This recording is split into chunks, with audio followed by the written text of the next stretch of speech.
예. 근데 유담 씨 관련해서 이제 속보가 나왔던데 네. 여러 가지 논란이 많았는데 네. 유담 씨가 어쨌든 그 인천대학의 교수로 채용되는 과정에 여러 가지 문제점이 있다 이런 것들이 좀 나왔어요. 지난 국감 네네. 때 진선미 의원님께서 그 유담 교수 채용과 관련해서 네네. 강력한 이제 문제 제기를 하셨고 그때 인천대 총장이 네. 제대로 된 답변을 하지 못했던 못했군요. 것으로 오. 제가 현장에 있을 때 좀 느꼈는데 저도 이제 교수 출신으로 네네. 저도 이제 교수 임용 절차를 더 거쳐서 거치셨잖아요. 예, 네네. 임용이 된 사람 아니겠습니까? 맞습니다.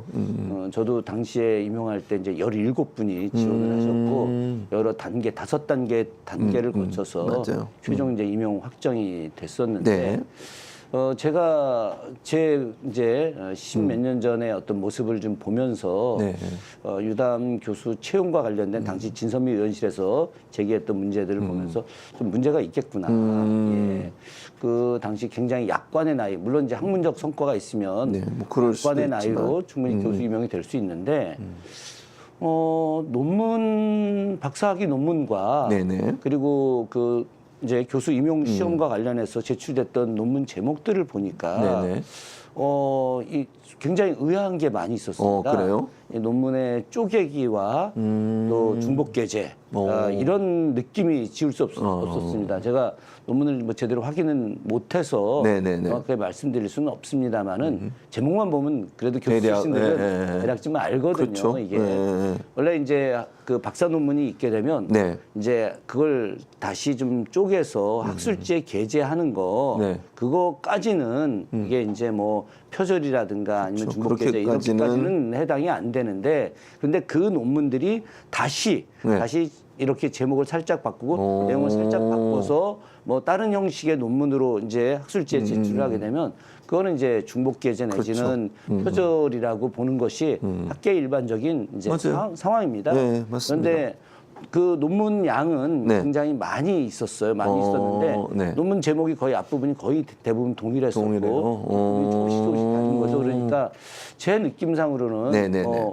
상당히 문제가 있을 가능성이 높겠다. 그런데 이 부분과 관련해서 진선미 의원실에서 네. 굉장히 좀 강도 높게 네네. 조사를 하고 있는데 그쪽 의원실 얘기 들어보면 네. 이제 뭐 표절률이 상당히 높기 높다.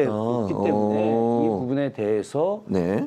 이거는 비정상적인 그 채용일 가능성이 높다. 여기에 더해서 세간의 많은 의혹들 중에 하나가 네. 현재 인천대학교 총장이 좀 그 보수적 성향이 좀 강하고 또 그 좀 의외로 네네네. 이 유담 그 교수에 대한 뭐 애정이 좀 강하지 않느냐라고 하는 세간의 의혹들이 좀 있어요. 네네네. 그래서 저도 의외로 그런 의혹들이 있어서 좀 뭐 귀담아 좀 들어보긴 했지만 제가 뭐 명확하게 그것이 진실인지 아닌지를 규명할 수 있는 상황은 아니어서 그냥 뭐 넘어갔었죠.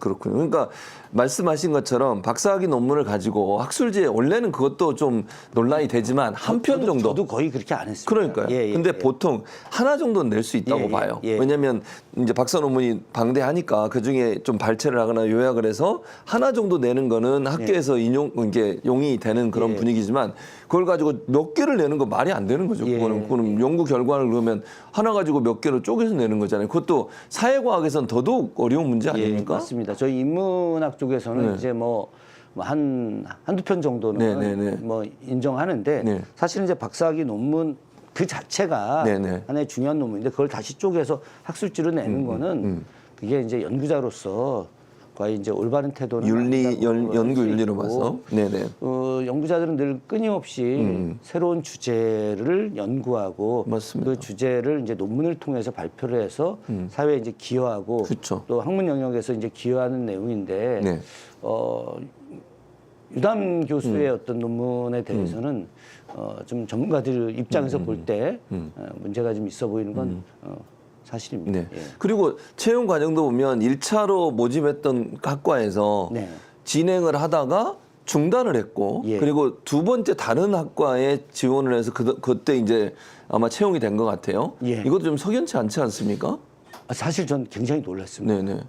과를 달리해서 네네. 교수 임용을 하는 것 자체가 일단 첫째 놀랍고요. 이해가 안 되죠. 물론 이제 전공이나 주제가 비슷하면 그렇게 할 수는 있어요. 네네네. 근데 그 인천대학교 먼저 경영학부에다가 먼저 이제 지원을 했다가 거기서 서류 심사에 탈락을 했어요.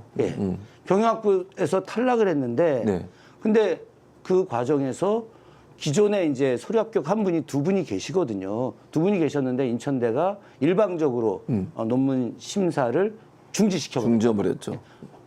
말이 안 되는 일이죠. 그렇죠. 교수 채용을 아예 중지해버렸다. 한 명이면은 그럴 수 있습니다.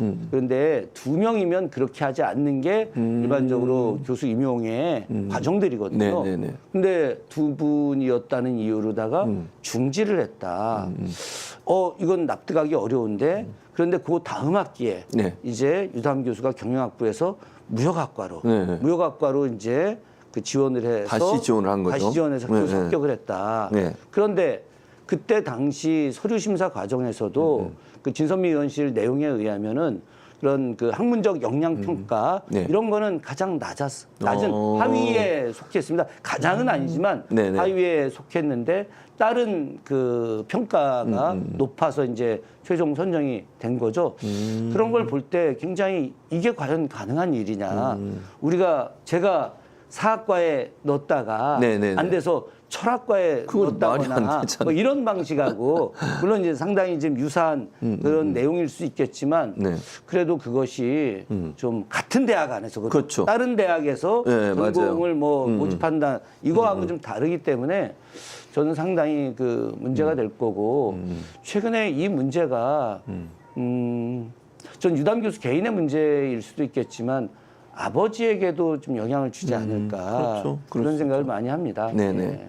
참 지금 말씀하신 건 상식적으로 보면 그리고 같은 대학에서 만약 이렇게 같은 사람이 다른 과에 지원을 하면 이제 교수들 입장에서 의심을 해봐야 돼요. 이 사람이 뭐지? 왜 이러지? 이런 생각을 해야 되는데 그러지 않았다는 점도 좀 납득이 안 되는 부분이죠. 아니 그 한국에서 대학 교수 임용되기가 어렵죠. 진짜 힘들어요. 굉장히 힘들고 뭐 저희들끼리는 하늘의 별 따기다. 뭐 그런 이야기 하지 않습니까? 특히 이제 정년보장 전임 교원이 된다는 것은 굉장히 어려운 일이고 제가 뭐 예전에 다른 방송에서도 그런 이야기 한 번 한 적이 있었는데 이제 국회의원 당선되는 날보다 제가 한신대 교수 된 날 최종 확정된 날 그게 더 기뻤어요. 그날이 더 기뻤습니다. 그래서 그날 정말 정말 눈물이 나올 정도로 기뻤고 저희 아버님이 초등학교 교사셨거든요. 그러셨군요. 지금 돌아가신 지 39년 되셨는데 그때 아버지 생각이 그렇게 났죠. 아버지한테 이런 모습을 못 보여드렸어요. 그래서 아버지는 이제 초등학교 교사셨는데 저 이제 대학 교수가 됐네요. 맞아요. 아유. 그러니까 보통은 교수 되기 위해서 정말로 오랫동안 지금 말씀하신 학위 받고도 강사도 하고 그리고 뭐 논문도 쓰고 이러면서 준비를 하잖아요.